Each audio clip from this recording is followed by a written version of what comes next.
চিত্রা সবাইরে সন্দেহ করতেছে, আমি ওর সন্দেহ আমাকে মরণটাই কানবো। ভাইবা দেখছো, সরাইখানায় যদি সত্যি ওই দিন আমি থাকতাম, তাইলে ফারাজ নিজ হাতে আমারে খাইয়া ফেলতো। ভাই ভাই হ্যাঁ মানুষ না, চিত্রার প্রেমে কানা হয়ে গেছে। এই চিত্রা কোনোদিন আমাগো সবগুলারে মারবো, ওর ব্যবস্থা করো জলদি। তুমি না করলে কিন্তু আমি নিজেই করতে বাধ্য হমু। সুস্থতার পর চিত্রা তার ভুলের সবচেয়ে বড় যে শাস্তি পেল তা ছিল ফারাজের সঙ্গে তার মন দেহের দূরত্বতা। সে কেবল তার স্পর্শ থেকে নয়, বরং তার শব্দ থেকেও নির্বাসিত হয়েছিল। ফারাজ তাকে এত বড় শাস্তি না দিয়ে যদি গালে দুটো শক্ত চর বসাতো, মেরে হাড় গুঁড়ো করে দিত, তবুও যদি খানিকটা কথা বলতো। জীবনের এই পর্যায়ে এসে চিত্রার মনে হচ্ছে কিছু শাস্তি না দিয়েও দেওয়া যায়, কিছু অভিমান প্রকাশ করা লাগে না। তারা গোপনে বেদনা ছড়ায়, দুঃখ দিয়ে ভেতরে ক্ষয় করে ফেলে। মানুষ ভাবে শাস্তি মানে দাহ, তবে তারা কি জানে কিছু শাস্তি শব্দেরও ঊর্ধ্বে কিছু দহন চোখে পড়ে না।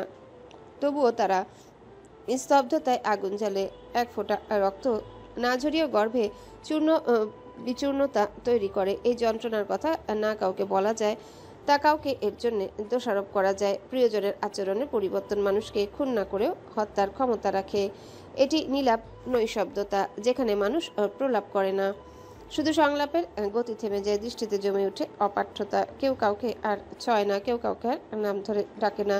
কথাগুলো বরফ হয়ে জমে যায় ঠোঁটের কোণে, হৃদয়ের ভেতর জন্ম নেয় অনাদৃত শূন্যতার মহা ফসিল। ব্যাস এইটুকুই যথেষ্ট একটি প্রেমকে রক্তাক্ত ছাই করে মাটি নিচে চাপা দেওয়ার জন্যে, একটি হৃদয়কে জীবন্ত কবর বানিয়ে তার কালো গোলাপের বাগান করার জন্যে। এই যে বিগত 7 রাতে চিত্রা অনুভব করেছে, রাত জেগে কেউ তার পাশে বসে আছে, কেউ মাথায় জলপট্টি দিচ্ছে, কেউ ভেজা তোয়ালে দিয়ে শরীর মুছে দিয়ে পোশাক বদলে দিচ্ছে, কারো গালবে গড়িয়ে পড়া চোখের জল হুট করে চিত্রার গালে এসে পড়েছে। কেবল অনুভবই করতে পেরেছে সে, সব অনুভব করতে পারছে ঠিকই, তবে চোখ মেলে শরীর নাড়িয়ে দেখার বলার সাধ্য নেই, যেন সজ্ঞানে অচেতন, চেতনাতে শিকলবন্দি। অসুস্থতার শেষ পর্যায়ে যখন চিত্রা প্রায় সুস্থ হয়ে উঠেছিল, সেই থেকে ফারাজকে চোখের সামনে দেখেনি। অথচ চিত্রা যে মানুষটি রাতের আধারে তার নিঃশ্বাস গুনেছে, শরীরে তাপ মেপেছে, অসুস্থতার রাত্রিরে তাকে সুস্থ করার রোগে নিজেই অসুস্থ রোগী নেয় ছটফট করেছে, সেই ছায়াসম লোকটি কেবলই তার স্বামী। চিত্রা মলিন মুখে অভ্রর রুমের সামনে গিয়ে দাঁড়ায়। আয়েশা তাকে দেখে জলদি উঠে এসে বলে, আপা, আমাকে একটা কল করতা, সিঁড়ি বেয়ে উপরে আসছো কেন? অভ্র নেই? আছে। বলে চিত্রা রুমে গিয়ে বসে। অভ্র তাকে দেখা মাত্রই উঠে দাঁড়ায়, সালাম দিয়ে জিজ্ঞাসা করে, কোনো দরকার ছিল ভাবি? অভ্র দ্বিধায় পড়ে যায়। আসলে ভাবি, ভাই তো কাজে। সেই ঢাকায় যাওয়ার আগে শেষবার তাকে মন ভরে দেখেছিলাম ভাই। মাঝে 2-4 হুট করে চোখে চোখ পড়লেও কি সব কাজের অজুহাত দিয়ে চলে যায়। তারপর 2 দিন ধরে যে নিখোঁজ হয়েছে, এখনো বাড়ি ফিরেনি। আপনি তো তার কাছের লোকজন, আপনি তো জানেন সে কোথায় আছে। দয়া করে বলুন না ভাই, আমি আর এই দূরত্ব মানতে পারছি না। চিত্রা ছোট বাচ্চার মতো কান্নায় ছটফট করে।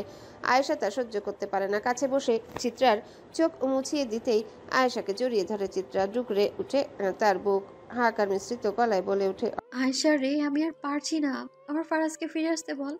তার চিত্রা মরে যাচ্ছে তার শূন্যতায়, তার কাছে নিয়ে চল আমায়। অভ্র শ্বাস নয়, কষ্ট তারও হচ্ছে। ওদিকে ওই মানুষটা তার নিজের দোষ ভেবে নিজেকে সবচেয়ে বড় শাস্তি দিচ্ছে, সেই শাস্তি হচ্ছে তার চিত্রা থেকে দূরত্ব বজায় রাখা। আর এদিকে এই মানুষটা সেই দূরত্বকে নিজের শাস্তি ভেবে ডুকরে উঠছে। চিত্ররাজ নিজেদের থেকে দূরে সরে নিজেদের প্রেম দহনে পুড়ে মরছে। অনেক হয়েছে, এবার অভ্র চিত্ররাজের মিলন চায়, আর দূরত্ব নয়। ফারাজকে সে নিজেই আজকে বাড়ি ফিরিয়ে আনবেই। সে তার ভাইকে এভাবে আর ধুকে ধুকে মরতে দেখতে পারবে না। অনেক দিয়েছে সে নিজেকে শাস্তি, আর নয়। চিত্রা এখন পুরোপুরি সুস্থ, তবুও সে এ ঘটনার পর চিত্রা কখনো হাসেনি। ফারাজ পাসপোর্ট তৈরি করতে দিয়েছে, জলদি ডেনমার্ক ফিরবে, চিত্রাও সঙ্গে যাচ্ছে। তারপর কবে ফিরবে জানা নেই। সেই ঘটনার পর থেকে ফারাজ চিত্রার কাছে এখনো আসেনি। এই যে কতদিন হলো চিত্রা সুস্থ হয়েছে, তবুও ফারাজ সেই অসভ্য কথাবার্তা মুখ থেকে বের করেনি। রাত হলে এখনো কাজের অজুহাতে রুমে আসে না, কাজের কথা বলে স্টাডি রুমেই থাকে। চিত্রা জানে ভুল তারই, এই ভুলের ক্ষমা হয় না। ওই দিন রাজন ভাইকে সে সরাইখানায় পায়নি, নিশ্চয়ই আবারও ভুল বুঝেছিল। ভুল বুঝে ভুল বুঝি কত খারাপ জিনিস তা এখন সে হাড়ে হাড়ে টের পাচ্ছে চিত্রা। সে নিজেকে নিজে কথা দিয়েছে আর কখনো কোনো বিষয় নিয়ে মাথা ঘামাবে না সে। ভালো শিক্ষা হয়েছে। তবে শুনেছে ফারাজ নাকি পুলিশকে খবর করে ওই মহিলাকে ধরিয়ে দিয়েছে আর মেয়েগুলো মুক্তি পেয়েছে। তার স্বামী আসলে একজন নম্র ভদ্র মানুষ। রাত হয়েছে। চিত্রা তাকে বইগুলো গুছাচ্ছিল এমন সময় রুমে বজ্র আসে। চিত্রা তাকে দেখে বসতে বলে। বজ্র দাঁড়িয়ে চিত্রাকে জিজ্ঞাসা করে। শরীর কেমন লাগছে? চিত্রা শান্ত গলায় বলল। ভালো। চিত্রা খানিকক্ষণ চুপ থেকে আবারও বলল। ফারাজ কি আজকে রাতেও আসবে না? বজ্র দীর্ঘ নিঃশ্বাস ফেলে বলল। ওকে একটু সময় দাও। আসলে তোমার সেদিন না বলে ওইখানে যাওয়া উচিত হয়নি। এক মুহূর্ত দেরি হলে কি হতো ভেবে দেখেছো? ভাগ্যিস আমি বাঁচাতে গিয়েছিলাম। যদি আমার বদলে সত্যি সত্যি অন্য কোনো নোংরা পুরুষ নোংরাভাবে তোমায় স্পর্শ করতো। চিত্রা হঠাৎ ঠোঁট চেপে বলল। থামুন ভাই, আমি ওইসব থেকে এবার বাইরে আসতে চাই আর মনে করি মনকে মারতে চাই না। বজ্র একটু বিব্রত হয়ে মাথা নিচু করলো। তারপর ধীরে বলল। আচ্ছা বেশ, তবে চলুন অন্য কিছু বলা যাক। জানেন, আমাদের কায়সার বংশের মানুষকে জনগণ এখনো ভয় পায়। কারণ একটাই, কায়সাররা আগে ডাকাতি করত। ডাকাতি কিন্তু অনেকভাবেই করে যায়। তবে অন্য সব জায়গায় যেমন ছেলে মেয়েকে আলাদা চোখে দেখা হয়, আমাদের বংশে তেমনটা হয় না। এই বংশের মেয়েদের মুখের আগে হাতের ছুরি চলে। আর সবচেয়ে বড় বিষয়, তারা একবার যেখানে চোখ ফেলে তা নিজের করেই তবেই ছাড়ে। উদ্দেশ্য পূরণে তাদের জুড়ে নেই। চিত্রা কাজ ঝাঁকিয়ে বলল। খুনি বংশ নাকি? বজ্র হেসে বলল। আরে উদাহরণ দিলাম মাত্র। আপনি কি বোঝাতে চাইছেন? চিত্রা সন্দিগ্ধ কণ্ঠে প্রশ্ন করল। কিছুই না, তবে বলেছিলাম কি, হ্যাঁ আমি তো ওই বংশেরই ছেলে। আর চিত্রা সোজা তাকিয়ে বলল। আর কিছুই না। এসব আমাকে শোনাচ্ছেন কেন? বজ্র নরম গলায় বলল। মন চাইলো তাই। আচ্ছা, আপনি তো নিজেকে বাঁচাতে পারতেন ওই দিন। ওই মহিলাদের সামনে নিজেকে হারিয়ে দিলেন কেন? চিত্রা হাসলো বলল। হেরে যদি উদ্দেশ্য পূরণ হয় তাহলে জিতে লাভ কি বলুন বজকায় স্যার? ফারাজ অন্ধকার রুমের মধ্যে কারো কোলে মাথা রেখে শুয়ে আছে। মেলি একটা হাত তার চুলে হাত বুলিয়ে দিচ্ছে। হঠাৎ সে হাতের মালিক নরম গলায় বলল। রাত হয়েছে, বাড়ি ফিরবে না? ফারাজ চোখ না খুলে জবাব দিল। তোমার কাছে থাকলে তোমার অসুবিধা হবে বুঝি? তা বলেছে কি? তোমার বউ বাড়িতে অপেক্ষা করছে, আর তুমি কিনা আমার কাছে পড়ে আছো। ফারাজ নিঃশ্বাস ছেড়ে বলল। বউ তো আমায় বোঝে না, তুমি তো বোঝো। আজকে রাতটা তোমার কাছে থাকতে দাও মনি। মণি আদুরে দৃষ্টিতে ফারাজের কপালে একটা চুমু দিয়ে বলল। আমার থেকেও বেশি ভালোবাসো বউকে? ফারাজ চোখ মেলে তাকায় না, শুধু বলে। বাসি তো। কেন তোমার হিংসে হয়? মণি চোখ মুচড়ে হাসে। খুব হয়। যাও, তোমাকে একটু বেশি ভালোবাসা দিব। তুমি বদলে আমার দুঃখ ভুলিয়ে দাও। দুঃখ পেলেই তো আমার কথা মনে পড়ে তোমার। আমার কাছে আসো। তাছাড়া তোমার জীবনে মনের অস্তিত্ব আর কই? এখন তো আবার সতীন এনেছো আমার। শুনো ফারাজ, সতীন হিসেবে আমি কিন্তু বেশ ঝগড়ুটে। তোমার বউ পারবে তো আমার সঙ্গে? আরে বড় বউ, তোমার সেবা যত্নের জন্যই তো বিয়ে করলাম। এত ঝগড়ুটে হতে নেই বড় বউদের। ফারাজ মনির কোলে মাথা রেখে ছোট্ট বাচ্চাটার মতো চোখ বুঝলো। মনি মৃদু হাসলো, বলল। একটা গল্প শুনবে? ফারাজ মৃদু কণ্ঠে হু বলল কেবল। সে শুনতে চায়। রাত গাঢ় হচ্ছে। আচ্ছা, ফারাজকে ছাড়া আরেকটা রাত কাটাতে কি তার চিত্রার অনেক কষ্ট হবে? সে কি একটা ভেবে মনিকে বলল। গল্পটা জলদি শোনাও, বাড়ি ফিরতে হবে। বউকে অনেক মনে পড়ছে। তাকে জড়িয়ে ধরে রাতটা ফুরিয়ে দিতে চাই। রাতে পাশ ফিরতে অনুভব করলো চিত্রাকে জড়িয়ে ধরে কেউ একজন ঘুমিয়ে আছে। ওই এলাচের সুবাসযুক্ত পারফিউমের প্রয়োজন নেই। চিত্রা ফারাজের নিঃশ্বাসের শব্দ শুনে সেই অনুভব করতে পারে তার পাশে কে শুয়ে আছে। চিত্রা শান্তিতে চোখ বন্ধ করার আগেই পুরুষালী গম্ভীর গলা তার কর্ণকুহরে ধাক্কা খায়। বিবিজান। চিত্রা ধীর কণ্ঠে জবাব দেয়। হুম। আমায় ছাড়া ছিলে কেমন? চিত্রা নির্লিপ্ত কণ্ঠে বলে। পুড়ে যাওয়া চিঠির ভেতর অপ্রকাশিত ভালোবাসা যা। আর আপনি কেমন? ফারাজ বিষণ্ণতা ঝরা গম্ভীর গলায় জবাব দেয়। আলোর খোঁজে অন্ধকারে হাতড়ে বেড়ানো শিশুর চোখ যেমন, ঝরে যাওয়া ফুলের গায়ে মরচে ধরা বসন্ত যেমন, বৃষ্টির আশায় ফেটে ছিঁড়ে যাওয়া মাটির বুক যেমন, শিকল বাঁধা স্বপ্নের চোখে ঘুমহীন রাত যেমন, ছিলাম ঠিক তেমন। কথাগুলো চিত্রার বুকের ভেতর গজিয়ে ওঠা সব যন্ত্রণার কুড়িকে ফাটিয়ে দেয়। হু হু করে কেঁদে ওঠে সে। দু হাতে ফারাজকে জড়িয়ে ধরে। বুকের ভিতর জমে থাকা কান্নাগুলো কোনো শব্দ ছাড়াই বৃষ্টির মতো ঝরে পড়ে ফারাজের উন্মুক্ত বুক জুড়ে। ফারাজও চিত্রকে আরো শক্ত করে বুকে টেনে নেয়, যেন হাতটা একটু আলগা হলে এই মেয়েটা আবার হারিয়ে যাবে, স্পর্শটুকু আবার দূরের হয়ে যাবে। তাদের মাঝখানে শুধু থেকে যাবে ভাঙা ভাঙা নিঃশ্বাস আর অপূর্ণতায় গুমড়ে মরা কিছু বাক্য। কতদিন মেরে ফেলবেন, কিন্তু আর কখনো দূরত্ব দিবেন না। আমাদের মাঝে আর কখনোই দূরত্ব আসবে না, কথা দিলাম। কিন্তু দূরত্বের অপর নাম ভালোবাসা ফারাজ। এখন মনে হচ্ছে আপনার থেকে আলাদা হয়ে আপনার জন্য আরো বেশি মরিয়া হয়ে উঠেছি।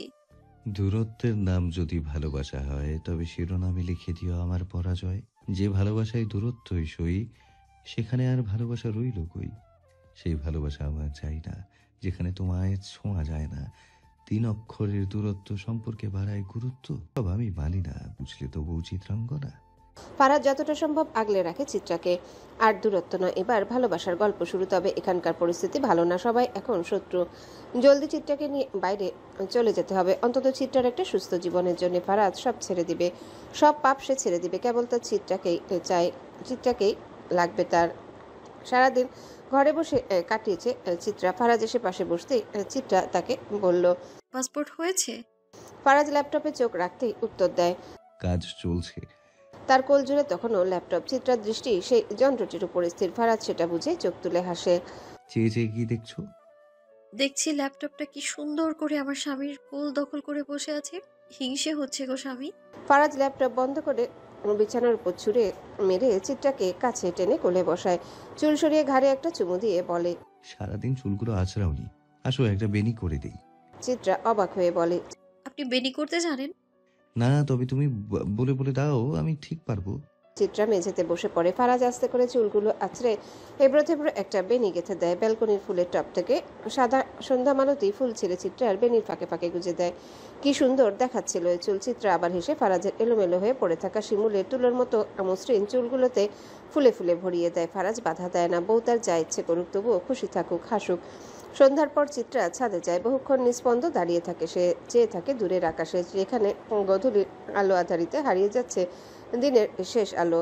সুখ ছাড়া আর কিছু চায় না চিত্রা, কিন্তু এই দুঃখ যে তার পেছনেই ছাড়ছে না। জীবনটা সুন্দর হয়েও খুব জলদি আবার অসুন্দর হয়ে যাচ্ছে। আর কালকে বজ্র কি বলল? চিত্রা কি করে লড়তো ওদের সাথে? ইচ্ছে করে কি কেউ মৃত্যুর দুয়ারে ঝাঁপিয়ে পড়ে? বজ্র কেমন তেরা জবাব দিয়ে শান্তি লাগছে, যেমন প্রশ্ন তেমন উত্তর। লাগুক এখন তার যা মনে করার করুক।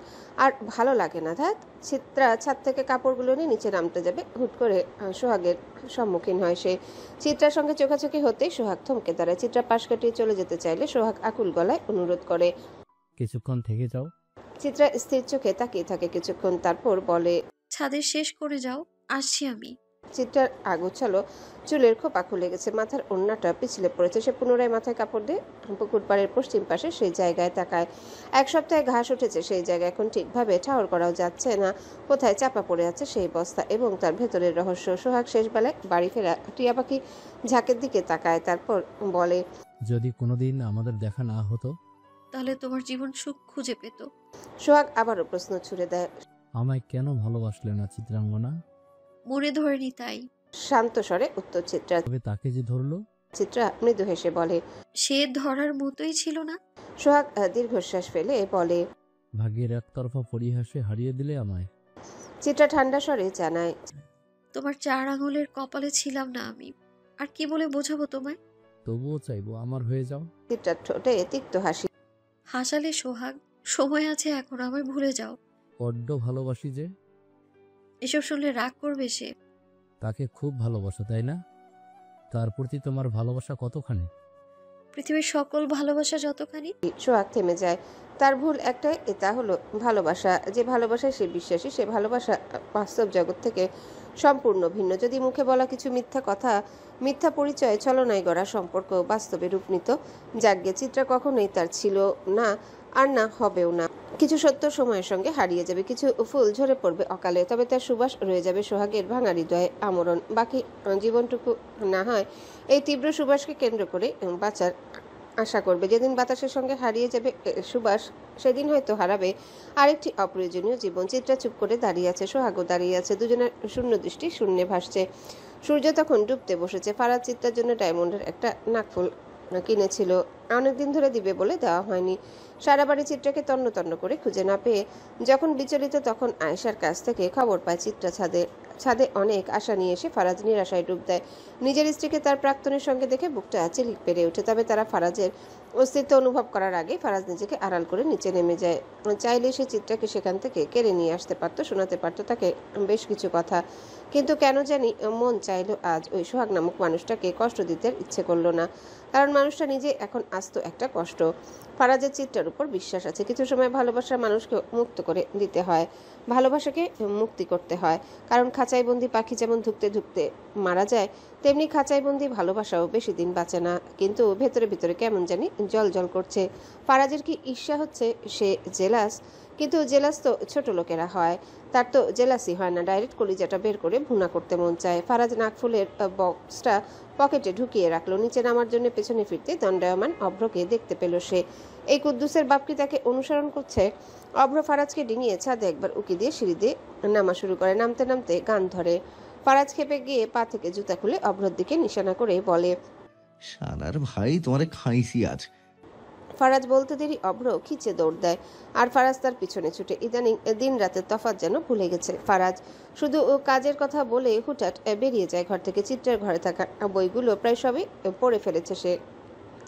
মোহনার ঘরে অনেক ভালো বাংলা সাহিত্যের উপন্যাস। বেশ কিছুদিন ধরে দূরবীন বইটা পড়বে আর পড়া হচ্ছে না। বইটা মোহনার কাছেই আছে। চিত্রা পাশে বসে থাকা আয়েশার দিকে তাকায়, তারপর বলে, কিরে বাবা, তুই নতুন লিপস্টিক কিনেছিস? রংটা তো সুন্দর।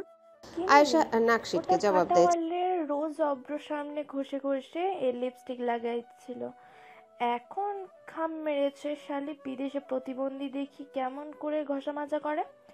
ও আমাকে চেনে না। আমার সরকার ভাই সুন্দর দিকে নজর দেওয়া। ওই মেয়ে ঠোঁট কেটে আমি পেছনে লাগিয়ে দেব। চিত্রা হেসে বলে, বাপ রে বাপ, বেশ কথা শিখেছিস বিয়ের পর। আপা, হ্যাঁ, আপনি কথা দেন আর কখনো নিজেকে বিপদে ফেলে কোনো কাজ করতে যাবেন না। একবার ভেবে দেখেছেন ওই দিন আপনার কিছু হয়ে গেলে আমি কি জবাবদিহি করতাম?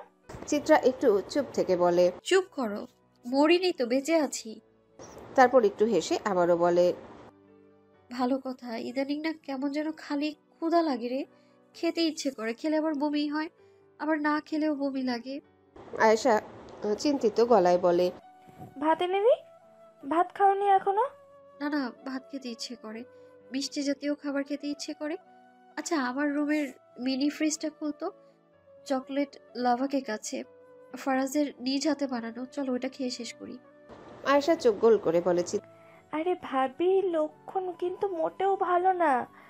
আপনার আগে কিন্তু কুদ্দুসকে দুনিয়ায় আনবো আমি। আপনার আগে গেডা এনে আপনার গেডির জ্বালাতে হবে না। চিত্রা হেসে জিজ্ঞাসা করে, কেমনে বুঝলি যে গেদাই হবে? 14 সেন্স ব্যবহার করে। বিলুপ্ত প্রায় প্রাণীর মতো মূল্যবান দেখছি তুই। হাসি রেখে চিত্রা বলে, আচ্ছা চল মোহনা ভাবির রুমে গিয়ে টাঙ্কি মারি। আয়েশা আবারও বলে, আপা, ওইটা তো ফারাজ আব্বার সঙ্গে মারবেন আর মশারি ভাবির সঙ্গে মারবেন আড্ডা। বাড়ির পুরুষরা এই সময় বাড়িতে থাকে না, যদিও ফারাজ বাদে, কিন্তু আজকে তো সেও নেই। মোহনা ফুলির চুলে তেল লাগিয়ে উকুন এনে দিচ্ছে। এই মেয়ে সারাদিন দৌড়াদৌড়ি করে, মাথা ঘেমে একাকার হয়ে যায়। সেই আঠালো চুল অযত্নে পড়ে মাথায় উকুন হয়ে গিয়েছে। চুল আঁচড়ে বেনি করে দিতে দিতে মোহনা কপট রাগে বলল, আর দৌড়াদৌড়ি করবি না। কি অবস্থা করেছিস দেখ নিজে, রোদের তাপে মুখের উপর কালচে ভাব পড়ে গেছে। ফুলি লাজুক গলায় বলল, আচ্ছা আর করুম না, এখন বিছানায় গিয়ে একটা ঘুম দে তো। ফুলির ভয় ভয় করছে। সেই মুখশ্রী দেখে মোহনা বলে, চিন্তা নেই, রোশন ফিরবে কাল ভোরে।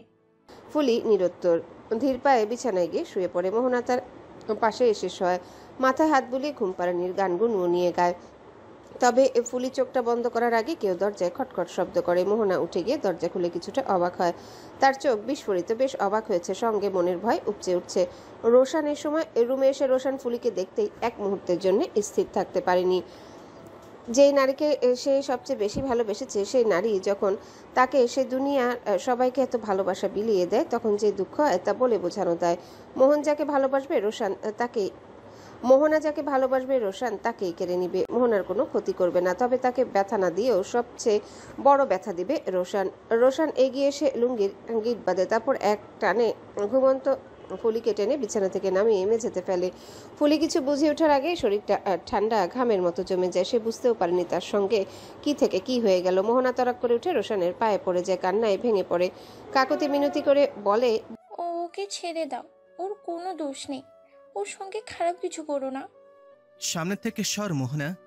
বলেই পা ছাড়িয়ে নেয় রোশান। চিত্রা আর আয়েশা মোহনার ঘরের দিকেই আসছিল। চেঁচামেচি শব্দ শুনে তারা দৌড়ে আসে। রোশান ফুলির বাহু ধরে তাকে টেনে হিঁচড়ে ঘরের বাইরে নিয়ে যাওয়ার আগে চিত্রা সেখানে উপস্থিত হয়। মোহনা চিত্রাকে দেখে সাহস পায়, দৌড়ে এসে তৎক্ষণাৎ চিৎকার করে, বোন, বাঁচাও আমার ফুলকে, ওরা জানোয়ার, মেয়েটাকে ধ্বংস করে ছাড়বে। চিত্রার মাথায় কিছুই ঢুকছে না, কি করবে বুঝতে পারছে না। এখানে হচ্ছেটা কি? রোশান ধমকে বলে, চিত্রা সামনে থেকে সরে যাও। চিত্রা নিজেকে শক্ত করে বুক টান করে জায়গায় দাঁড়িয়ে থাকে, কাপা গলায় বলে ওঠে, ফুলিকে কোথায় নিয়ে যাচ্ছেন ভাই? দেখো চিত্রা, সেটা তোমার জানার দরকার নেই, সামনে থেকে সরো কইলাম। মোহনা উঠে এসে ফুলিকে ছাড়ানোর জন্য চেষ্টা করলে রোশান বাধ্য হয় তাকে ধাক্কা দিতে। মোহনা মাথায় আঘাত পায়, পড়ে যায় মেঝেতে, তাও কান্নার আকুপাকু দূর হয় না। চিত্রার ইশারায় আয়েশা চটজলদি মোহনার কাছে দৌড়ে যায়। রোশান দাঁত চেপে বলে, দেখো চিত্রা, সামনে থেকে না সরলে ধাক্কা দিতে বাধ্য হমু। চিত্রা স্থির গলায় বলে, তো দেন দেখি ধাক্কা, তবুও আপনি ফুলিকে নিয়ে কোথাও যেতে পারবেন না। রোশান চিত্রার সাহস দেখে অবাক হচ্ছে। সেই দিনের ওই তালুকদার বাড়ির মেয়ের শিরায় এত গরম। ফারাজের মাথা নষ্ট হচ্ছে এই মেয়ের রূপ দেখে। খুনের বদলে রূপের পূজারি হয়েছে। যেদিন এই মেয়ে ওকে সহ বাড়ির সবার পেছনে ছুরি চালাবে সেদিন পাবে আসল শিক্ষা। চিত্রার খুব ভয় করছে, কিন্তু পাশ থেকে মোহনার সেই আর্তনাদ তার পা জমিনের সঙ্গে আটকে রেখেছে। বিবেক তাকে নড়তে দিচ্ছে না। আপনি বলুন, ফুলিকে আপনি জোর করে কোথাও নিয়ে যাচ্ছেন? ওর অপরাধ কি? আর মোহনা ভাবি কোন ধ্বংসের কথা বলছে? রোশনের মেজাজ বিগড়ে যাচ্ছে, একই সঙ্গে আবার ফুলিটা ওর সমানে কেঁদেই যাচ্ছে। রোশন ফুলির মুখ চেপে ধরে গর্জে ওঠে, এই বান্দের বাচ্চা চুপ যা, হইলে কইলাম গলা কাইটটা মারতে গাড়মু। ফুলি ভয়ে চুপসে যায়, কান্নার ভেতর শুকিয়ে যাচ্ছে, কিন্তু সে কাঁদতে বেজায় ভয় পাচ্ছে। চিত্রা টেনে ফুলিকে ছিনিয়ে নেওয়ার আগেই পেছন থেকে রুমানা এসে চিত্রাকে জাপটে ধরে। বউ, তুমি পাগল হইছো? আম্মু দেখুন ভাই, ফুলিকে জোর করে নিয়ে যাচ্ছে। কই আর নিয়ে যাবে? ওর চাচার কাছেই পাঠিয়ে দিবে, তুমি জায়গা দাও ওরে। বলেই রুমানা চিত্রার হাত ধরে টেনে দরজার সামনে থেকে তাকে সরায়।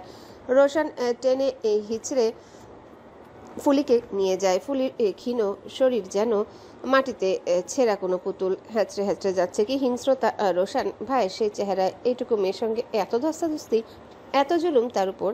মোহনা দৌড়ে উঠতে নিয়ে রুমানা একটা ধমক দেয়। মোহনা নিঃস্ব কণ্ঠে বিলাপ করে, অসহায়ের মতো মাটিতে গড়িয়ে নিজের কপালকে নিজেই দোষারোপ করা শুরু করে। চিত্রার চোখে জল, তবে এই জল কষ্টের না বরং চিদের। সে দৌড়ে বাঁচানোর চেষ্টা করে, কিন্তু রুমানা বাধা দেয়, যেতে দেয় না তাকে। চোখ গরম করে বলে, মহিলা মানুষের মতোই থাক, পুরুষ হইবার চেষ্টা কইরো না কইলাম। বউ, এত তুত্তুর করা ভালা না। তোমার কাম আমার পোলার সেবা করা, সংসার সামলানো, এই বংশরে বংশধর দেওয়া। চিত্রা জিদের বসে কেবল চোখ দিয়ে অশ্রু ঝরায়। কি এক আফসোস, ফুলিকে ওরা চোখের সামনে দিয়ে নিয়ে গেল, অথচ চিত্রা চেয়ে দেখা ছাড়া কিচ্ছুটি করতে পারলো না। ফারাজ বাড়ি ফিরতে চিত্রা তার উপর হুমড়ি খেয়ে পড়লো। ফুলিকে এনে দেওয়ার জন্য ছটফট করে উঠলো। ফারাজের তখন মেজাজ ঠিক ছিল না। ওদিকে চিত্রা যে মোহনা ভাবির জন্য হলো ফুলিকে ফেরত চায়, সে হাহাকার করে গেল ফারাজের সামনে। ফারাজ কেবল একটা কথায় বলল, তুমি কি চাও আমি আবারও তোমার সঙ্গে কথা বলা বন্ধ করে দেই? না চাইলে যার যার বিষয়ে তাকে সামলাতে দাও। অনেক হয়েছে, কয়দিন পর বিদেশ যেতে হবে, প্রস্তুতি নাও। চিত্রার ভেতরটা সেই কথায় কেমন যেন ভেঙে পড়লো। যতটা না কষ্ট তার ফুলিকে বাঁচাতে পারেনি বলে হচ্ছিল, তার চেয়েও অধিক হচ্ছে ফারাজের কথা শুনে। এই বাড়ির মানুষগুলোকে এখনো কেন চিত্রা বুঝে উঠতে পারছে না। রোশন ভাইয়ের অমন ব্যবহার আর মোহনা ভাবির চোখের ভয়ের মধ্যে কি লুকিয়েছিল। একটু চিন্তা থেকে বের হতে চাইলে পরক্ষণে চিন্তার পাহাড় এসে তার ঘাড়ে ধসে পড়ে। সারা রাত ফারাজ স্টাডি রুমে ছিল, সবার প্রবেশ নিষেধ করে দিয়েছিল ওই রুমে। চিত্রা ঘরের এক কোণে কেবল মুখ থুবড়ে পড়ে আছে। মাথায় একটাই চিন্তা, এই বাড়ির আসল রহস্য কি? ফুলিকে কোথায় নিয়ে গেল আম্মার হুট করে এমন ব্যবহার বদলে যাওয়া, আর মোহনা ভাবির ওই কথার ইঙ্গিত কি? ভাই আপনি ড্রাগস নেবেন কেন? নিয়েন না ভাই ড্রাগস। বলল অভ্র। পাশ থেকে রোজও সমান তালে বলে উঠল, ওইসব নিয়ে নিজেকে কষ্ট দেওয়ার মানে কি? যা বলেছি তা কর। রোজ না চাইলেও মাদকদ্রব্যগুলো ফারাজের সামনে এনে রাখলো। ফারাজ ড্রাগস নিলে তার সকল ব্যথা, সকল যন্ত্রণা কমে যাবে, মন খুলে চিন্তা করতে পারবে। সে সামনের সাদা প্যাকেট থেকে কিছু একটা বের করে হাতের উপর পাশে ঢেলে নিল। শুকতে নিবে তার আগে চিত্রার মুখটা চোখের সামনে ভেসে উঠল। সে নেশা পানি পছন্দ করে না। ফারাজ নেশা করলে সে কষ্ট পাবে না? হুট করে মাথা আরো বিগড়ে যায়। সামনের টেবিলটাই উল্টে ফেলে দেয়। সে কপালে হাত দিয়ে ধমকে উঠে সবাইকে বলে, লিভ মি অ্যালোন। ফারাজের দুনিয়া এদিক ওদিক হয়ে যাচ্ছে। চিত্রাকে লাগবে তার। একটা ভারী বিষাক্ত নিঃশ্বাস পতনের জন্য হলেও চিত্রাকে লাগবে। এই দেশে আর এক মুহূর্ত না। ফারাজ যতই কষ্ট পাক, যতই হাহাকার করুক, চিত্রা ঠিকই বারবার ঝামেলায় জড়িয়ে যাবে। ভালো ব্যবহার অনেক হয়েছে। বউকে নিরাপদ রাখতে যদি খারাপ হতে হয়, হিংস্র হতে হয়, তবে ফারাজ এলাহি এবার থেকে তাই হবে। জীবনে অনেক কিছু হারিয়েছে ফারাজ। ফারাজের ফেলে আসা অতীত সব কেড়ে নিয়েছে তার। জীবনের সবচেয়ে প্রিয় মানুষটিকে ওই অতীতেই হারিয়ে আজকে এই পাপিষ্ঠ পুরুষের সৃষ্টি। আর নয়, ফারাজ আর হারাতে চায় না। অতীতকে তো বদলাতে পারবে না ফারাজ। যা হারিয়েছে তাও ফিরে পাবে না, কিন্তু যে আছে তাকে তো আগলে রাখা সম্ভব। তাকে আর হারানো যাবে না, কারণ না পেয়ে হারানোর থেকে পেয়ে হারানোর দুঃখ বেশি। রাজন রুমের বাতি বন্ধ করে দিয়ে শুয়ে পড়লো মোনালিসার পাশে। এখন যদিও মোনালিসা বললে ভুল হবে, সে এখন রাপসা, পাশাপাশি রাজনের স্ত্রী মিসেস রাজন এলাহি। সেই রাজনের রাপসার চুলে হাত বুলিয়ে রাজন কাঁধ ছুঁয়ে বলল, এখন কেমন লাগতাছে ময়না? আগের থেকে ভালো। নরম গলায় শুধালো রাপসা, কণ্ঠে জোর নেই। রাজন তার কপালে আলতো চুমুখে আশ্বাস দেয়, দেখবা তোমার কিচ্ছু হইব না ময়না, তুমি জলদি সুস্থ হইয়া উঠবা। সান্ত্বনা দিচ্ছ? না গো, সত্যি বলছি। একটু থেমে রাপসা বলে, রাজন দুনিয়ায় এত মেয়ে থাকতে পতিতা নষ্টা নারীর প্রেমে পড়ে তাকে বিয়ে করলে কেন? রাজন রুড়ো কণ্ঠে বলে ওঠে, আর একবারও যেন এসব ফালতু কথা জবান থেকে না বাইর হয়। তুমি আমার বউ, আমার সব তুমি। তোমার মেয়ে আছে, বউ আছে, তবুও আমি তোমাকে বিয়ে করে ওদের জীবন নষ্ট করেছি। আমি তো এমনিতেও পাপী, এখন আবার পাপ। রাজন তাকে থামিয়ে দেয়, বলল, নদীরে আমি ভালোবাসি না। আর মাইয়া, নুরির মায়ের যখন আলট্রা করাইছি তখন শরীর ডাক্তারে কইছে পোলা হইছে তো বাল মাইয়া। আগে যদি জানতাম ওইটা মাইয়া তাহলে পেটে থাকতেই মাইরা ফালাইতাম। রাপসা স্তব্ধ হয়ে যায়। মেয়ে মানুষ এত অপছন্দ কেন? মেয়ে মানুষ দিয়ে কি করব? আমি মরলে ওই বালগুলা আমার অভাব পূরণ কইরা ব্যবসা সামলাইতে পারবো? আমিও তো মেয়ে মানুষ, আমায় ভালোবাসলে কেন? তুমি আর ওরা এক হইল নাকি ময়না? তুমি ভিন্ন। নদীর বাচ্চা হয়নি? রাজন চুপ যায়। রাপসা রাজনের গালে হাত রেখে বলে, আমাকে ভালোবাসো তো? অন্তত মিথ্যা বলবেন আমার সঙ্গে। রাজনের রাপসা সে আকুল আবেদনে হৃদয় কেঁপে উঠে। সে রাপসাকে নিজের বুকে আগলে বলে, নদী মা হইছিল পরপর দুইবার বাচ্চা নষ্ট করি আমি, কারণ ঘুইরা ফিরা মেয়ের জন্ম ছাড়া কিছুই দিতে পারেনি সে। নদীর কখনো সিঁড়ি থাইকা পইরা বাচ্চা নষ্ট হয় নাই। ওর এসবে কোনো দোষও ছিল না, নষ্ট করছি আমি। তবে দোষ সে চাইলেই দিতে পারতো আমার উপর। দেখ, নদীর মহৎ শাস্তে হইব না? সে তোমাকে আমার থেকেও বেশি ভালোবাসে, তাই হয়তো তুমি সবার সামনে খারাপ হও কখনো চাইনি। আমাদের মাঝে কেবল আমরা থাকবো ময়না। তুমি ওই শালির আলাপ পাইরো না। ওর গায়ের ময়লা রং দেখাই তো ওর সঙ্গে আমার শুইতে ঘৃণা লাগে। খালি গরিব ঘরের মাইয়া, ওরে বিয়ে করলে কোনো ঝামেলা হইব না, সব সহ্য করে নিতে পারবো। না হইলে ওর মতো মেয়ে রাজনের বিছানায় যাওয়ার যোগ্য নয়। রাপসার একটা কথাও বলে না। রাজনকে সে নিজের থেকেও বেশি ভালোবাসে। রাজনের যে কোনো সরাইখানায় বেশ আনাগোনা ছিল। সেবারের কথা, রাপসা তার চাচার বাড়িতে থাকতো। ছোট থেকেই রাপসা তার চাচাকে দেখতে পারতো না। চাচা সবসময় ছোট্ট রাপসার গায়ে বাজেভাবে স্পর্শ করত। বয়স বাড়ার সঙ্গে স্পর্শ ভয়ে পরিণত হয়। রাপসা যেখানে পড়ালেখা করতো তার সঙ্গে চাচার বাড়ি ছিল বিধায় বাবা মায়ের জোর জবস্তিতে চাচার বাসায় থাকার জন্য পাঠায় তাকে। চাচিরও আপত্তি ছিল না, বিনা পয়সায় ঝিতো পাবে। কতবার মাকে সব খুলে বলেছে, উল্টো মা তাকে গালাগাল করতো, কখনোই বিশ্বাস করেনি। চাচিকে সব বলার পর চাচির হাতে কড়া একটা চর গিয়ে বসলো রাফসার গালে। তার পবিত্র স্বামীর নামে নাকি রাফসা ইচ্ছে করে অপবাদ দিচ্ছে, দোষ নাকি রাফসার নিজের চরিত্রে মিশে আছে। তারপর আর কি, একদিন চাচি সত্যি বুঝতে পারে রাফসার কথা মিথ্যা ছিল না। তখন বুঝলো যখন তার আপন বোনের মেয়ের সঙ্গে তার স্বামী একই কাজ করেছে। আফসোসের বিষয়, সেইবারও চাচি সংসার বাঁচানোর জন্য রাফসার উপরই দোষ দিল। স্বামী স্ত্রী মিলেই রাফসাকে লতার পতিতালয়ে বেচে দিয়ে নাম দিল নষ্টা। রাফসা পালিয়ে গিয়েছে। লতার কাছে বিক্রি হওয়ার পর রুমে সবার প্রথম যে ভিআইপি কাস্টমার এসে ভয়ে পর্দার আড়ালে লুকিয়ে থাকা রাফসাকে ছোঁয়ার অধিকার লাভ করে সে ছিল রাজন এলাহি। কিন্তু সেই সতী রাফসাকে রাজন স্পর্শ করলো না। প্রথম দেখায় বিমোহিত হলো।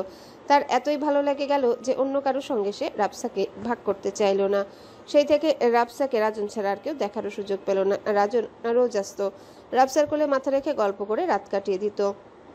তারা রাত জেগে দাবা খেলতো, তাস খেলতো, গান গাইতো। সেই রাফসা ও রাজনের ভালোবাসা একসময় পড়েই গেল। তারপর আর কি, মুসলমান হলো, মোনালিসা থেকে রাজনের রাফসা হলো, তারপর বউ, তাদের সংসারও হলো। তবে অসুস্থ সংসার। রাফসার ছোট থেকে ফুসফুসে ছিদ্র ছিল, সেই রোগ ধীরে ধীরে মরণ ব্যাধিতে পরিণত হয়। সব জেনেও রাজন রাফসাকে বিয়ে করলো। আসলে পুরুষ যতই খারাপ হোক না কেন, প্রিয় নারীর জন্য তারা সব করতে পারে। রাজনও তেমনই। রাজন জানে তার রাফসার হাতে সময় নেই, তবুও কত পাগল এই লোক তার জন্য। হায় রে, এই দুঃখিনী জীবনে সে ক্ষণিকের সুখ হয়ে না এলেও পারত। সব জেনেও সে এই বিশ্বাসে নিঃশ্বাস নিচ্ছে যে তার রাফসা একদিন সুস্থ হয়ে উঠবে। আহা মানুষ! রাফসা চোখ বন্ধ করে। সে কারো সংসার কখনোই ভাঙতে চায়নি, ভাগ্যে যা ছিল তাই হয়েছে। তবে নদীর সঙ্গে গল্প করার তার খুব শখ। তার দুঃখের গল্পের ভাগিদার রাফসা হতে চায়। রাফসা চায় রাজন তাকে যেই পরিমাণ ভালোবাসে নদীকেও বাসুক। আজ বাসুক নয়তো কাল, তবুও বাসুক। তারা সুখী হোক। নুরি দুঃখ চেনার বয়স হওয়ার আগে যেন রাজন তার দুঃখ ভুলিয়ে ভালো পিতা হয়ে উঠুক। রাফসা সেই সব চায়। নদীর চোখে ঘুম নেই, নুরিটাও আজকে ঘুমাচ্ছে না। সেই কখন থেকে বাবা বাবা বলে কান্না করছে। মেয়ে মানুষ বাবার পাগল কেন যে হয়, যে বাবারা মেয়েদের দেখতে পারে না। অমন বাবাদের জন্য খোদা মেয়েদের মনে একটু কম ভালোবাসা দিলেও তো পারে। নদীর নিজের মেয়ে দুনিয়ায় আসতে পারেনি তো কি হয়েছে? এই বাচ্চাগুলোর মধ্যে সে ছোট্ট নুরিকে খুঁজে পায়। একদিন সব শেষ হয়ে যাবে, তবুও নুরিকে আগলে রাখবে নদী। দুঃখের পর একদিন তার ঠিকই সুখ ফিরে আসবে। নদী রাজনকে কল করে, কয়েকবার কল করে নাম্বার ব্যস্ত, ব্লক করেছে তাকে, তা বুঝতে বাকি রইল না নদীর। সে নদীকে ঘুম পাড়ানোর চেষ্টা করে খোদাকে স্মরণ করে বলে, আমার তাহাজ্জুদের নামাজ তুমি বিফলে যাইতে দিও না খোদা। আমার স্বামীরে তুমি আমার বুকে ফিরাইয়া দাও। তার হৃদয় আমার জন্য একটু হলেও টান দাও। আমার তার ভালোবাসা লাগবো না, সে শুধু আমার একটাবার বুকে জড়াইয়া আমার নদী বইলা ডাক দেখ। আমি নদী সেই মুহূর্ত আঁকড়ে ধইরা মাটির নিচে যাওয়ার দিন গুনম। সোহানের মাথা ধরে আছে, মাথা পুরোই খারাপ। তার মা অসুস্থ, বিয়ের কথা বলছে বারবার। মাকে কি করে বলবে? চিত্রাকে বিয়ে করতে চায় সে। চিত্রাই তার সকল মন্দের একমাত্র ভালো। চিত্রাকে পেলে দুনিয়ার সব খারাপ কাজ ছেড়ে দিবে, হারামকে নিষিদ্ধ করবে নিজের জন্য। তবে মায়ের জন্য মনটা ভালো নেই। মা অসুস্থ থাকলে তার দুনিয়া অন্ধকার লাগে, মাথা কাজ করে না, শরীর জ্বলে পুড়ে উঠে। সোহানের পাশে এসে সিফাত দাঁড়ায়, এসেই বলে, ভাই মেহেদি আর ওর বইয়ের ঝামেলাটা শেষ করবেন কবে? এই আর্তনাদ হাক আর শুনতে ভালো লাগে না।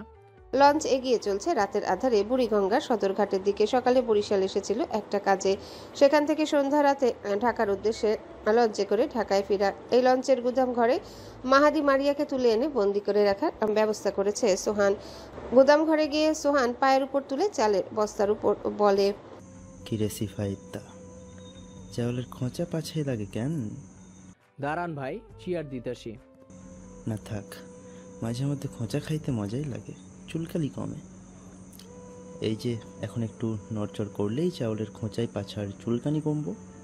মাহাদিকে হিচড়ে সোহানের সামনে টেনে আনে। দুজন লোক মারতে মারতে অবস্থা নাজেহাল করেছে। মুখে চাউল গুজে শরীরে লোহার গরম করে ছ্যাঁকা লাগিয়ে দিয়েছে, পায়ের তলার ছাল উঠিয়ে ফেলেছে। এই এক সপ্তাহ সামান্য জল ছাড়া কিছুই পেটে পড়েনি মাহাদির। খিদার তাড়নে বস্তা ছিঁড়ে আটা খেয়েছে, চাউল খেয়ে পেট ভরিয়েছে, তবু আক্ষেপ নেই তার। আক্ষেপ একটাই, তা হলো মারিয়াকে না দেখতে পাওয়া। মারিয়াকে একটাবারের জন্য দেখা করেনি সোহান। সোহানের লোকগুলো মাহাদির চেয়ে তাকানোর মতো শরীরে আর শক্তি নেই, তবুও সোহান চায় মাহাদি তার দিকে তাকাক। মাহাদিও চায় তাকিয়ে সোহানের কাছে আর্তনাদ করতে, নিজের জন্য নয়, নিজের বাচ্চার জন্য, নিজের স্ত্রীর জন্যে। সোহান সিফাতকে ইশারা করতে সে মাহাদিকে সোজা করে বসায়, হাত পা বেঁধে দেয়। তারপর মাহাদির সামনে পেশ করা হয় মারিয়াকে। মারিয়া চাপা সাদা শাড়ির উপর নীল ছোট ছোট ফুল করা শাড়িটি রক্তে জর্জরিত লাশের মতো পড়ে আছে। সে নড়ছে না, চড়ছে না। মাহাদি চোখ মেলার চেষ্টা করে, কষ্ট হচ্ছে চোখটাও মেলতে তার, তবে কানটা সজাগ। সোহান মারিয়ার পড়ে থাকা দেহটার দিকে তাকিয়ে থাকে, তারপর ঠান্ডা গলায় বলে, কয়বার? জানি না ভাই, ছেলেদের হাত তুলে দিয়েছিলাম ওরা জানে। মানুষ তো অনেক ধারণা করেন। সিফাত জবাব দেয়। সোহান শাড়ির রক্তমাখা ভাঁজগুলোর দিকে তাকিয়ে বলে, এত রক্ত কিসের? বাচ্চা নষ্ট হয়ে গিয়েছে। সোহান হালকা হা করে নিঃশ্বাস ছাড়ে। ইস, দুঃখের বিষয়। পরক্ষণে এক চিলতে হেসে জবাব দেয়, তবে আমার দুঃখ লাগতেছে না কেন? মাহাদির দম বন্ধ হয়ে আসে। সে এবার উঠে নড়াচড়ে করে উঠে, চোখ বেয়ে কান্না ঢলে পড়ে তার। মারিয়ার কি হয়েছে? মারিয়া কথা বলছে না কেন? সোহান ফের বলে উঠল, শিফাইতা মাইয়া বেঁচে আছে। সিফাত দুদিকে মাথা নাড়ায়। সোহান মুখটা কালো করে মাহাদিকে বলে, ভাই তোর বউয়ের মরণ কিন্তু সেই লেভেলের আগে হয়েছে। বাচ্চারা দেখবি, বাচ্চারা নষ্ট হয়েছে, তবে পরবর্তীতে ওইটা টেনে জায়গা থেকে বের করে আনা হয়েছে রে। আর একটা খবর, মৃত্যু যন্ত্রণায় তোর বউটাকে একটু ছটফট করতে করতে জানটা বের করে আনা হয়েছে। জানোস কি করা হয়েছে?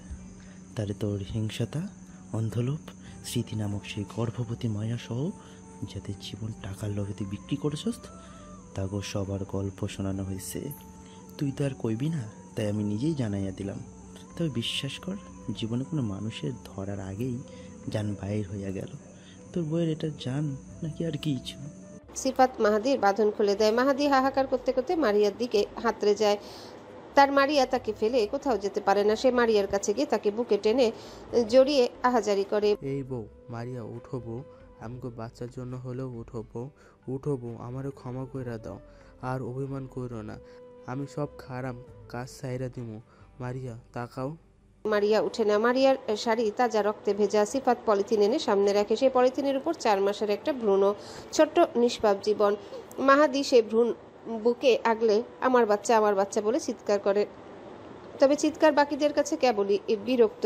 মাহাদির চোখে বারবার স্মৃতি নামক মেয়েটা সেই রাতের আহাজারি ভেসে ওঠে। সেই রাতে মেয়েটি চিৎকার আজ তার চিৎকার হয়ে উঠেছে। বাচ্চারা যখন বের করা হয় তখন কিন্তু তোর বউ বাইচে ছিল, স্মৃতির মতোই পায়ে পড়ছিল, পিঠে লাথি মারছে। মাহাদির চোখের সামনে সব শেষ হয়ে যেতে দেখে। সব শেষ। তার লোভ তার সব শেষ করে দিল। যে যেমন অন্যকে ধ্বংস করেছে, খোদা একইভাবে তাকে করেছে। সব শেষ। মাহাদির স্ত্রীর লাশ শক্ত করে আঁকড়ে ধরে জড়িয়ে রাখে। সোহানের সেই দৃশ্য সহ্য হচ্ছিল না। সে সিফাতকে নির্দেশ দেয়, মায়ের লাশের পেট কাইটা জলে ভাসাই দিতে, নারকার আমি দেখতে পারি না। সিফাত মাহাদির থেকে মারিয়াকে ছিনিয়ে নিতে আসলে মাহাদি শরীরের সবটুকু জোর দিয়ে মারিয়াকে আগলে ধরে। কেউ ধরবি না আমার মারিয়ারে, দেখোস না সে ঘুমাইতেছে, ওরে বিরক্ত কর।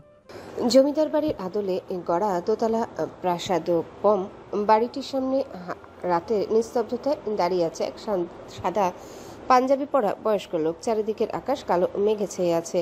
বাতাসে হাওড় অঞ্চলের কাঁচা পচা গন্ধ আর মাটির ভেজা সুবাস। লোকটি স্থির নয়নে চেয়ে আছে বাড়িটির দিকে, যেন এক বিস্তৃত আত্মীয়ের মুখের দিকে তাকিয়ে নিজেকে চিনে নেওয়ার চেষ্টা করছে। এই বাড়ি, এই বাজিতপুর, এই হাওড় অঞ্চল সবকিছুই তার রক্তের সঙ্গে মিশে আছে। তার শিকড় এই মৃতপ্রায় ইমারতের গাঁথুনিতে এই গাথা। বাড়িটির সামনে প্রাচীন নাম ফলকটা বহু আগে পড়ে গিয়ে টুকরো টুকরো হয়ে গিয়েছে। বাড়িটি দাঁড়িয়ে আছে জীর্ণ চেহারায়। বাইরের দেয়াল জুড়ে কালচে সবুজ শ্যাওলা। বৃষ্টিতে সাথে সাথে হয়ে গেছে প্রতিটি ইটের গাঁথুনি। দরজাগুলো কাপা কাপা, গায়ে কাঠের ফাটল, কোথাও কোথাও লোহার কড়িকাঠে মরিচা ধরা, রক্তচাপের মতো লালাভ দাগ। দোতলা ভবনের বিশাল বারান্দা আর পাকদণ্ডী ঘোর সিঁড়ি দেখে বোঝা যায় কতটা রাজকীয় ভাব নিয়ে দাঁড়িয়েছিল এক সময়। দেয়ালে ক্যালেন্ডার হয়তো আজও আটকে আছে সেই দিনটাতে, যেদিন সে শেষবার এই বাড়ির গন্ধ শুকে ফিরে গিয়েছিল দূরবেশে। 10 বছর পর আবার সেই ভূমিতে দাঁড়িয়ে আছে সে। ফিরে এসেছে পূর্বপুরুষের ভিটায়, যেখানে প্রতিটা ইট, প্রতিটা জানালা, প্রতিটা শূন্যতা তাকে চেনে। লোকটা এগিয়ে যায়, সদর গেট পেরিয়ে ভিতরে প্রবেশ করে সেই তালাবদ্ধ বাড়ি, অথচ বাড়ি ভর্তি মানুষগুলো আজ বিচ্ছিন্ন। প্রথম তলায় বড়সড় বারান্দা, সেখানে থেকে একজোড়া মোটা পিলার উঠে গেছে দোতলা পর্যন্ত। পিলারগুলো একসময় হয়তো সাদা রং করা ছিল, এখন কেবল ছোপ ছোপ ফাঙ্গাস আর ধুলোর আস্তরণ। জানালাগুলো লোহার গ্রিলে ঢাকা, কিছু ভেঙে গেছে, কিছু অর্ধেক খোলা পড়ে আছে।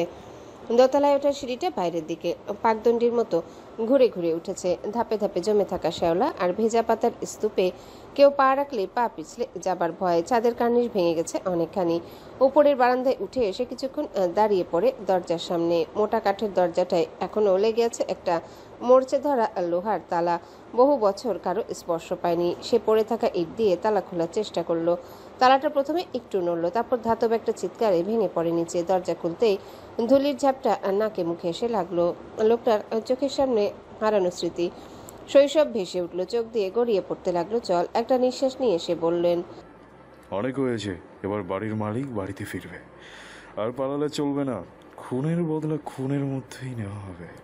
বলতে না বলতে একটা কল আসে লোকটার ফোনে। ফোন তুললে ওপাশ থেকে একটা পুরুষালী গম্ভীর গলা ভেসে আসলো। বাবা, তুমি বাজিতপুর গিয়েছ? লোকটা চোখ না সরিয়ে উত্তর দেয়, তোমাকে বলেছি না এখানে এখন আসার দরকার নেই, আমি আছি তো। সে ঠান্ডা গলায় বলে, তোমাকে একজনকে আগলে রাখার দায়িত্ব দেওয়া হচ্ছে, সেই দায়িত্ব না হয় পালন করো। বাড়ির মানুষ আমার বাড়িতে যেন সুস্থভাবে ফিরে আসে। কিন্তু বাবা। কোনো কিন্তু নয়, এবার আমরা খেলবো, ওরা খেলনা হবে। আমার লাশ চাই, হ্যাঁ লাশ।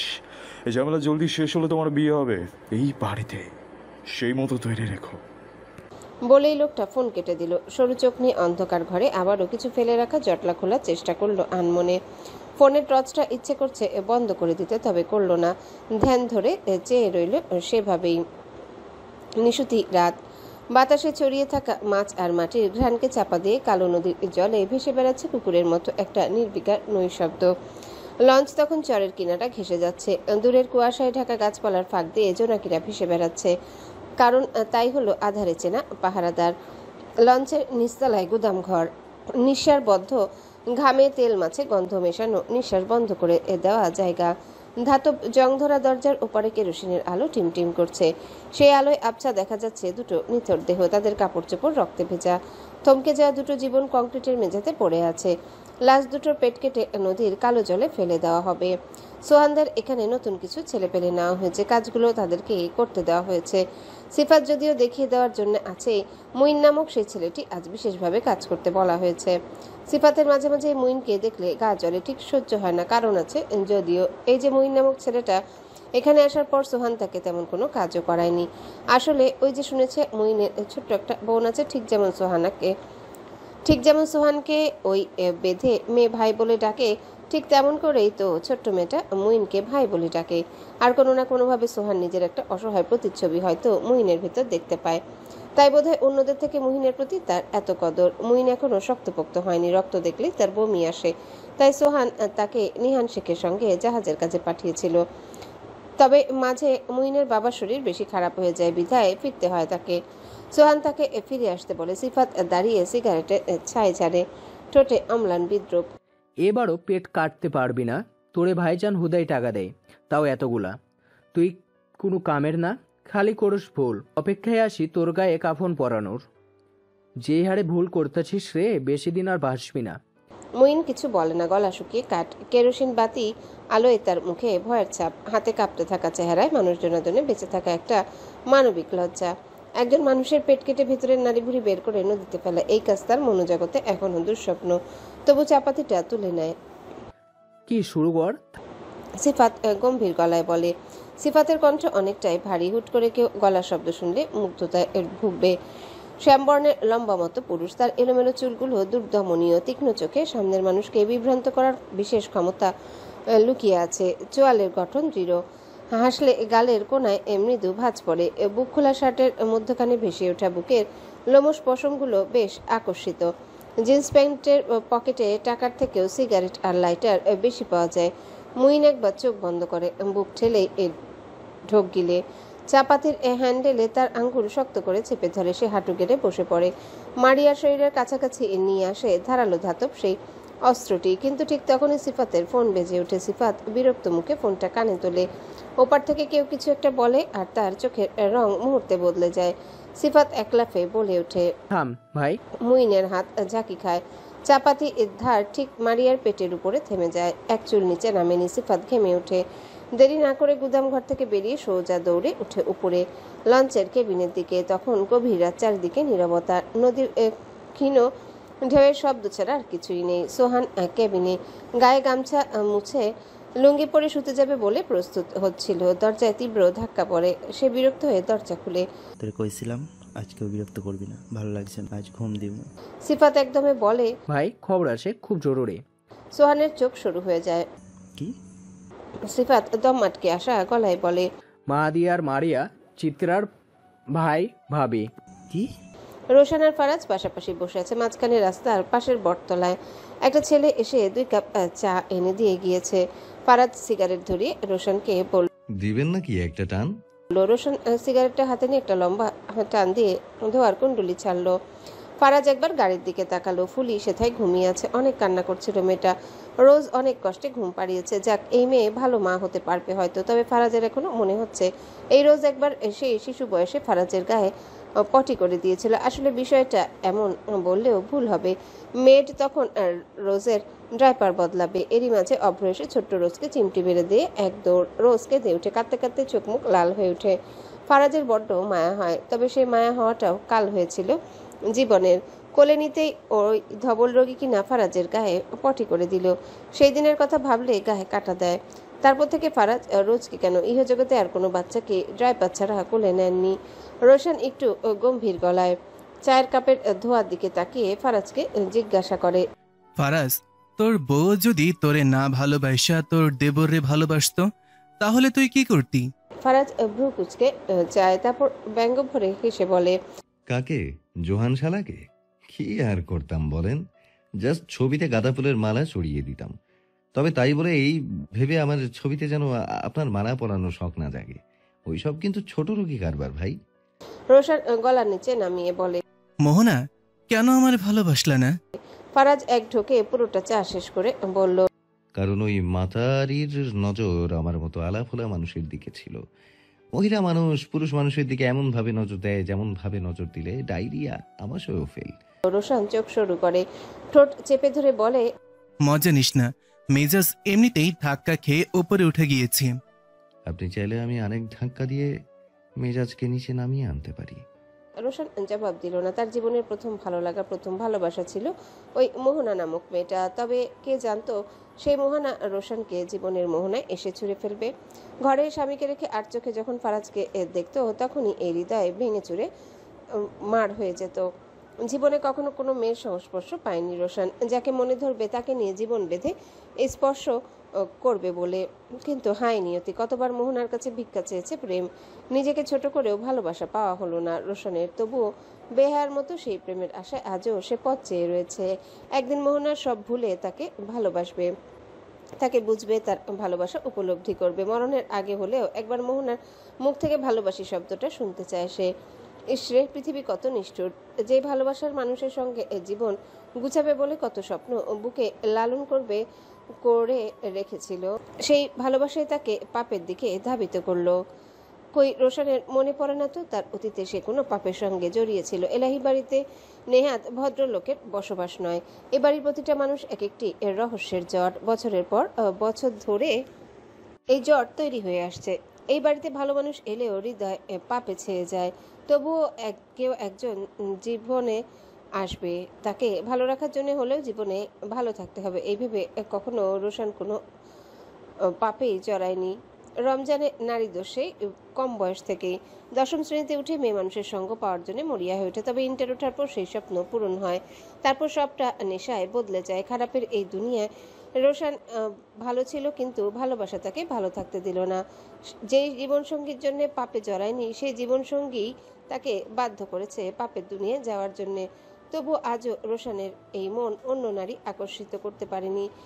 এই চোখের সামনে যদি বিশ্বের সবচেয়ে অপরূপা নারীটিও উলঙ্গ হয়ে বসে থাকে, তবুও রোশনের চোখে তার দিকে যাবে না। কারণ মন জুড়ে যে মোহনা বিচরণ করছে। কি অশেষ ক্ষমতা সেই মহারানী! তাকে ভোলার জন্যই তো রোশন নরকে নিজেকে ছুঁড়ে ফেলেছে, তবু মন থেকে মুছতে পারেনি।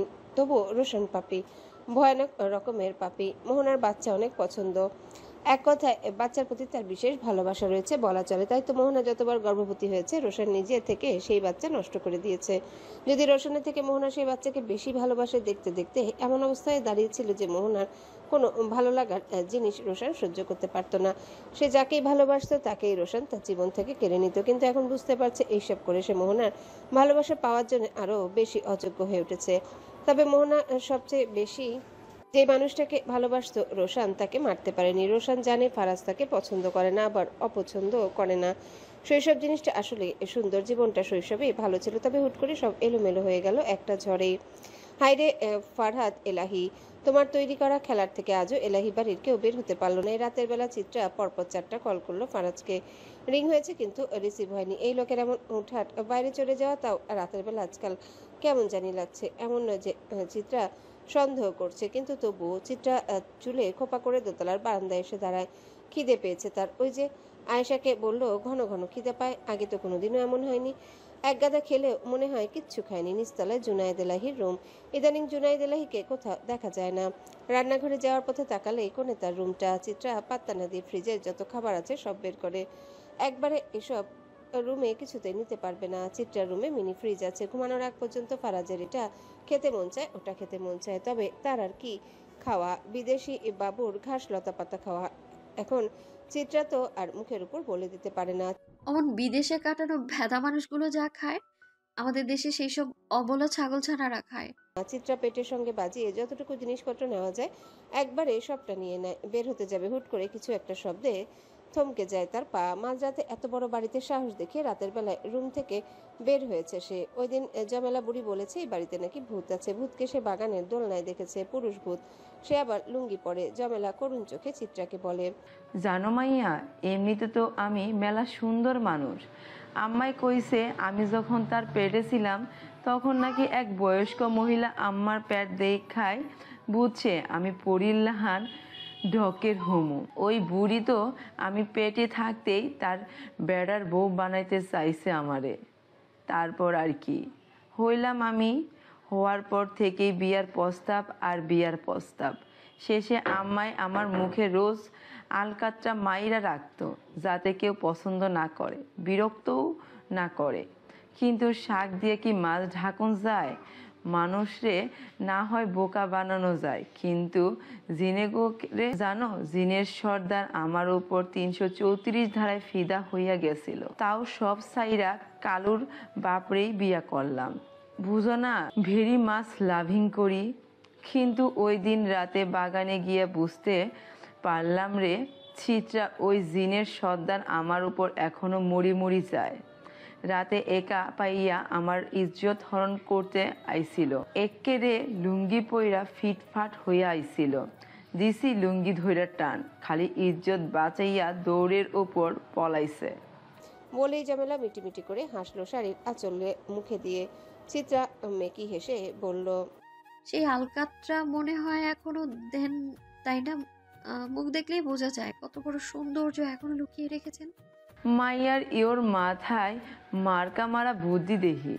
যাই হোক, আসলে নটি বয়রা ডিস্টার্ব করে তো, তাই মুই আমার আসল সৌন্দর্য লুকাইয়া চলি। ইউ কিন্তু আমার ইউজ মতো কালা ভাইব না। সময় কইরা আইসো, দুধের লাহান ধলা হওয়ার হারবাল দিমুনি। বুঝাই না, বেড়া মানুষ আবার কড়া জিনিস পছন্দ করে, নইলে সংসার টিকন মুশকিল। চিত্রা কোনো মতে হাসি চেপে সেদিন কেটে পড়েছিলেন, কিন্তু আজ তো মনে হচ্ছে সেই ভূতের বিষয় একেবারে সত্যি। চিত্রার কানে একটা শব্দ আসছে। কেমন শব্দ সে ধরতে পারছে না। হুট করে একটা মেয়েলি গলার চিৎকার কানে এলো, কেবল একটাই, তারপর আর নয়। কিন্তু এই মেয়েলি গলা জুনায়েদ এলাহির ঘর থেকে কেন আসলো? চিত্রা খাবার সঙ্গে নিয়ে জুনায়েদ এলাহির রুমের দিকে এগোতে যাবে, তার আগে হুট করে এক পলকে কেউ একজন তার স্টারশিপের ম্যাঙ্গো জুস নিতে। চিত্রা হুট করে বলে উঠলো, কোন ম্যাঙ্গোভার আমার জুসের হাত দেয় সে? পাশ থেকে মৃদু হাসিতে কেউ একজন বলল, ওয়াও, সুন্দরী ভাবির মুখের গালিও দেওয়ার মতো শুনতে লাগে। তবে গালি এত ঘুরিয়ে দেওয়ার কি আছে?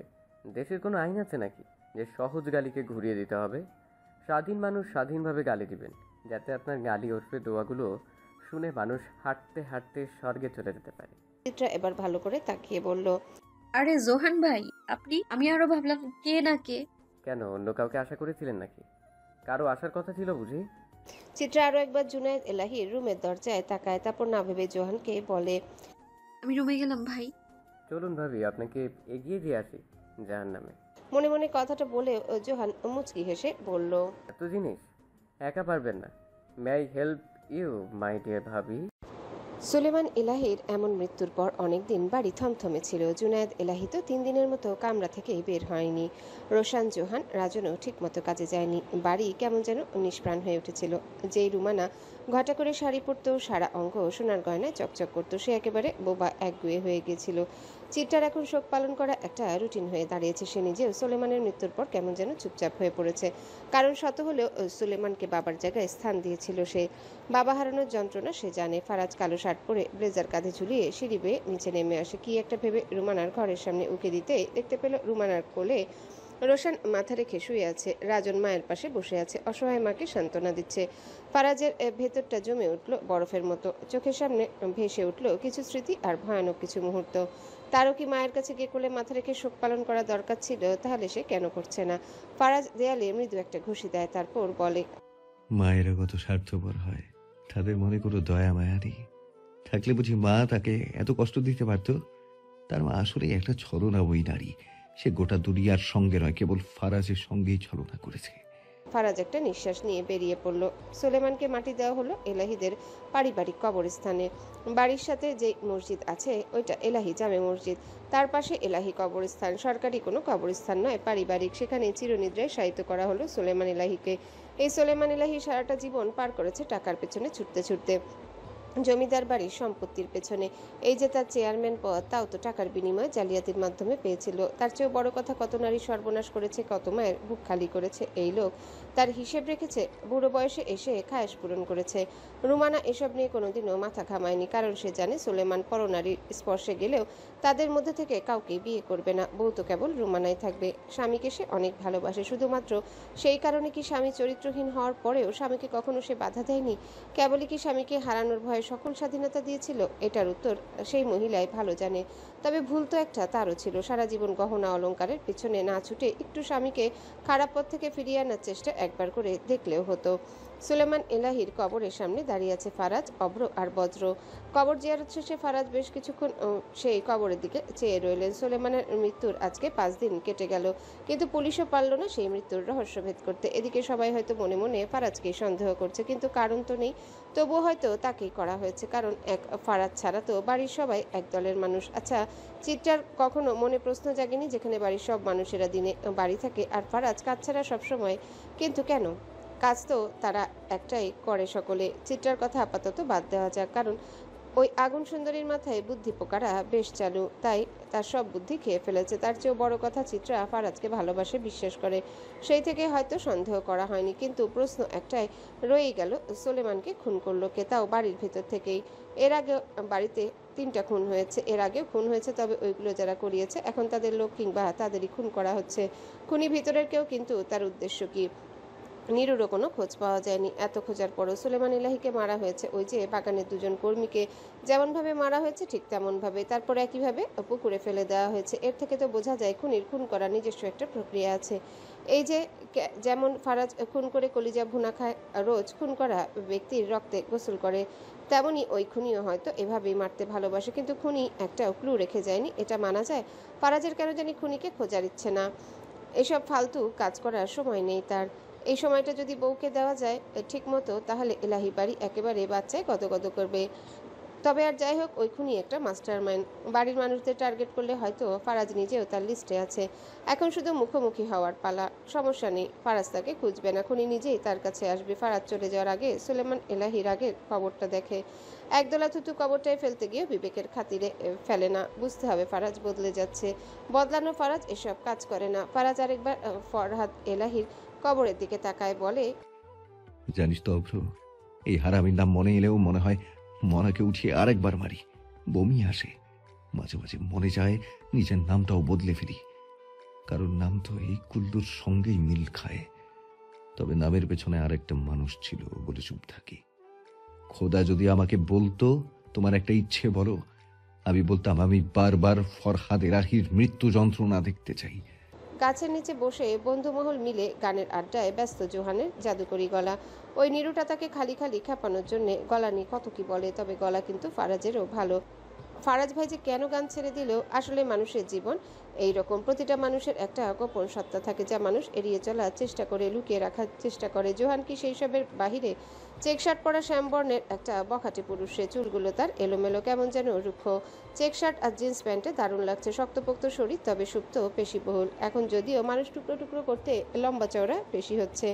জোহানের বাহুগুলি দীঘল, কনুয়ের কাছে হালকা কুঞ্চন, পিঠের রেখা সোজা, মেরুদণ্ডে দীপ্তি। তবে সবচেয়ে চমৎকার তার মুখের হাসি। একটা সানগ্লাস, ঝড় হোক কিংবা বৃষ্টি, সবসময় তার কাছে থাকে।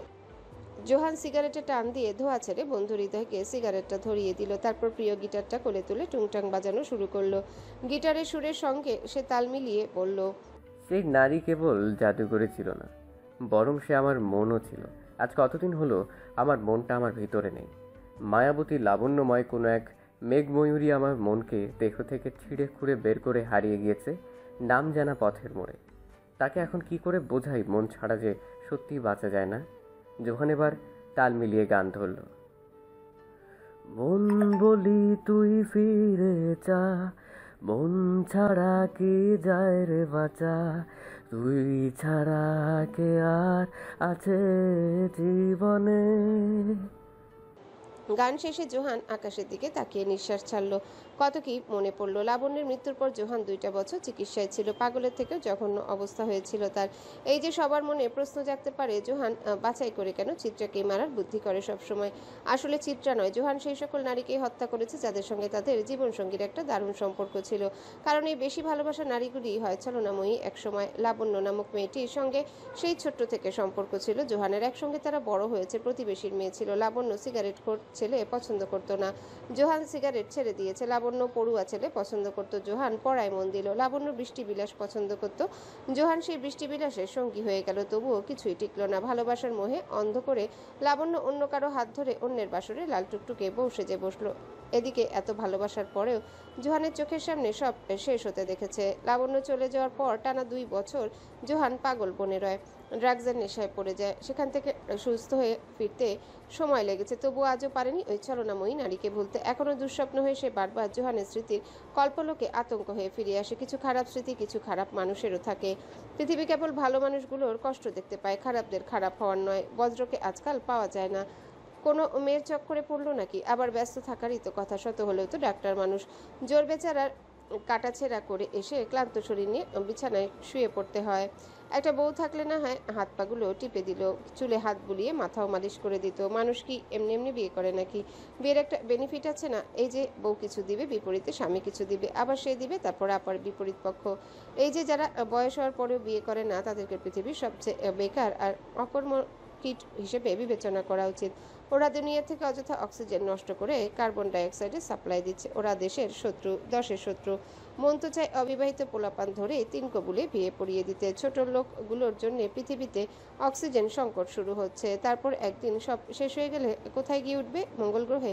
চিত্রা ফারাজের জন্য স্পেশাল লেমনেড নিয়ে স্টাডি রুমে হাজির হয়। ফারাজ গ্লাসের দিকে তাকিয়ে হালকা ভ্রু কুচকে বলল, হ্যালো বন্ধুরা, পরবর্তী পার্ট খুব তাড়াতাড়ি আসবে, তো সবাই অপেক্ষায় থাকো। আর চ্যানেলটি যারা এখনো সাবস্ক্রাইব করোনি তারা পরবর্তী পার্ট দেখার জন্য চ্যানেলটি সাবস্ক্রাইব করে রেখো। ধন্যবাদ সবাইকে, আমাদের সাথেই থেকো।